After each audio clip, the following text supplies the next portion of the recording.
It is the testimony of former Crime Chief Silal Prasad that there was sufficient evidence to close the investigation into the Lindo Creek massacre. Prasad testified on Tuesday that the police were satisfied with the information given that the Fineman gang had been allegedly responsible for the massacre of the 8 miners. So in this particular matter, would you say that the police, and I'm using it generically, not you or the commissioner, were the police satisfied with the advice of the DPP not to prosecute, that to close the matter? The commissioner of police then can't speak for the force. As crime chief, given the fact that the perpetrators that the investigation identified had all been killed except for one who was cooperating with prosecutions in several other matters. And given that, yes, we were comfortable with that. I was. The commission heard that there were no attempts to hold a coroner's inquest into the killing.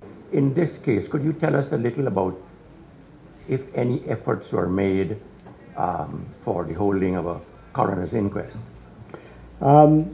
Inquests, the police contribution to inquests were always based on advice from the DPP.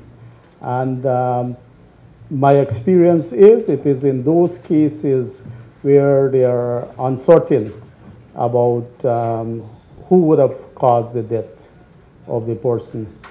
I see it different in this case because the evidence collected would have shown with some amount of certainty who are responsible. Even though mortician of the Likens Funeral Home testified that the remains of the miners were at Likens for 4 years, the commission heard from Silal Prasad that the Director of Public Prosecution had recommended that the case be closed. Having regard to that, to all of that, including what we last asked and answered, were you surprised that the DPP advised that the file be closed? No, sir. You were not surprised? No, sir. I am very surprised. The then crime chief could not say whether Guyana Fire Service investigators had been dispatched to the area to ascertain whether any chemicals had been used in the fire. Can you say whether any member of the Guyana Fire Service might have gone into Lindo Creek and maybe tried to visit that location and even determine what, if any, chemical might have been used to maybe set those bodies alight? Can you say whether any member of the fire service went in? I can't say. Travis Chase, HGP Nightly News.